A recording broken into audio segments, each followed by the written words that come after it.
Hello everyone, my name is Isabel, and in today's video we are going to talk about my budget review for the month of October.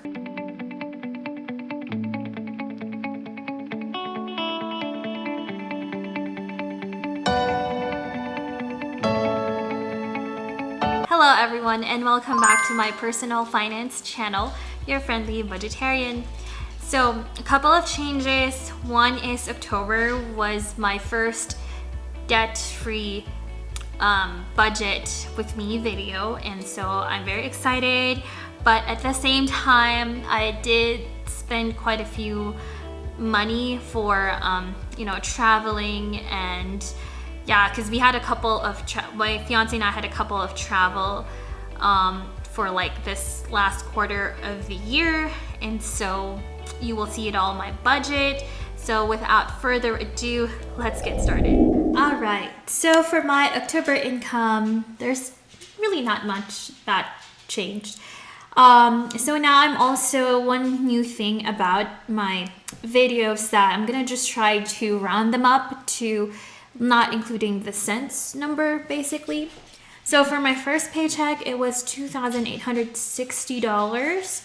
My second one was about $2,990, and that is because I think I had like a 2-hour overtime at work. Next, for my 401k contribution, it's $1,400. I'm doing the $700 per paycheck. And then last but not the least, my checkings rollover was only $310. So overall for my income is about $7,560. All right, so now going over my fixed and monthly expenses for the mortgage. So I don't know if I told you guys this from the last video, but my fiance and I probably have decided that I wouldn't join like contributing to the mortgage maybe until like, I don't know, maybe once we do get married, or because I am planning on buying a new car, and so I haven't really decided yet on what car to buy, how much down payment would be, and obviously it will depend on what car I buy or plan to buy, so we'll see. But for now, I'm just trying to even it out. So instead of like, again, we're paying about $3,400 something dollars, I'm just trying to make it even to $3,500, so whatever the amount left, that's what I usually pay off, so that's why it's $62 only. Electricity and gas, it's $109. Internet is still the same, $65. Waste management is $130. Sewage system, that one I still don't see any update from when they're gonna charge me for that, but we usually pay every quarter for it, but we'll see. Subscriptions about $159. Water is $158. Yard maintenance is $152. This one will probably go away once winter time comes, because they do end their service around winter time and they do come back for the spring. And then life insurance was only $66. I think it's $136. I'm pretty sure it's $136. I don't know why I was not able to update that. So all in all, it's about $971 for my fixed and monthly expenses. Now going over the fun part, which are my variable expenses.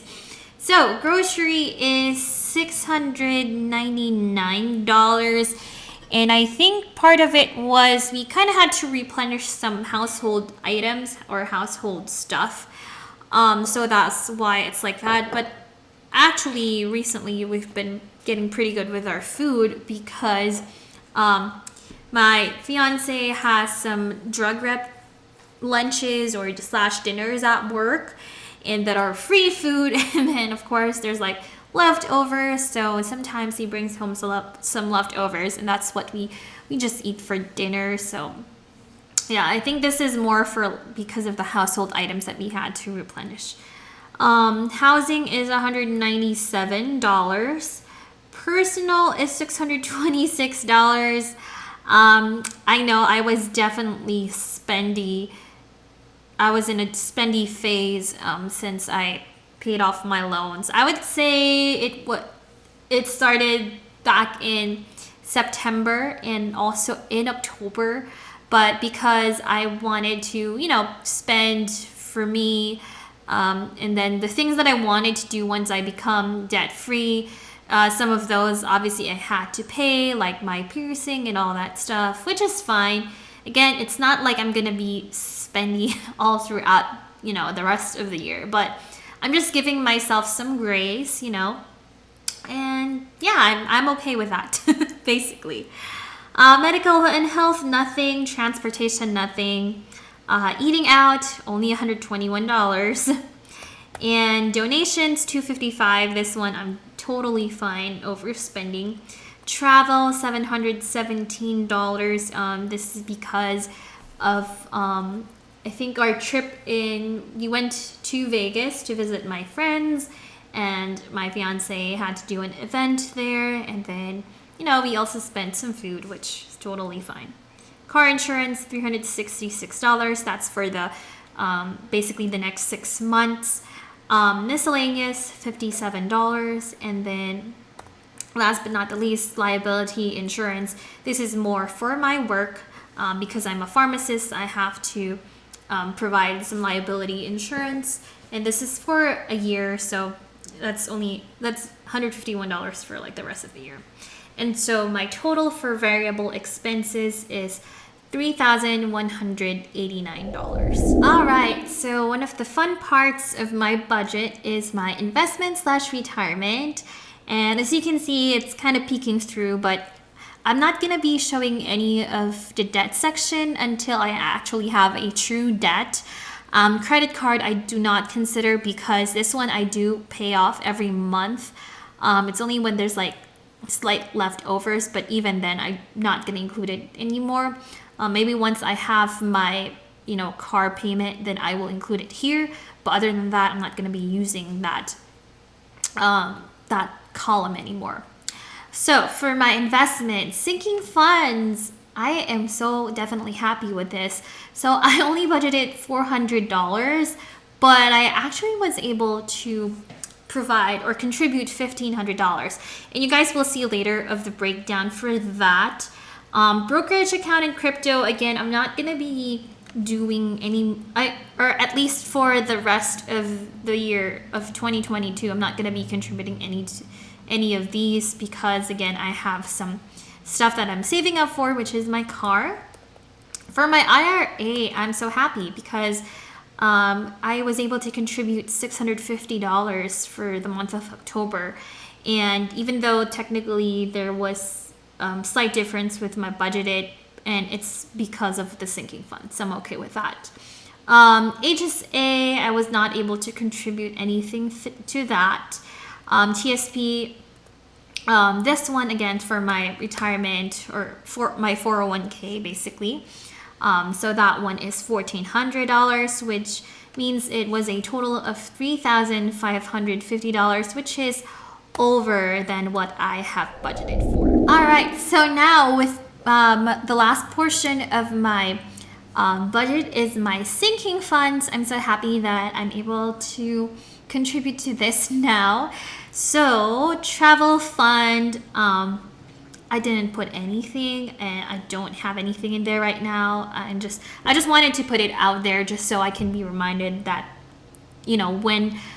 once I actually do start contributing, at least I know that I have to contribute for that. House maintenance is $200. I did not put in anything, which again is fine.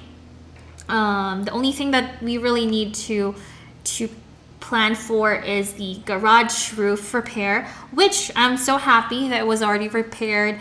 And even though I did not contribute anything to the sinking funds, I do have the money for it. So I'm just going to do it that way. And then maybe next year I will rethink about how I'm going to be, contributing slowly to these sinking funds. Car fund is my top priority right now. So that's why my starting balance, I have $500. I budgeted $200 for the month, but in actuality, I contributed $1,500. So now my ending balance is $2,000, and hopefully I don't think I'm gonna have this much money for it by the end of the year, but my goal is to put at least $10,000 as a down payment, and then we'll go from there.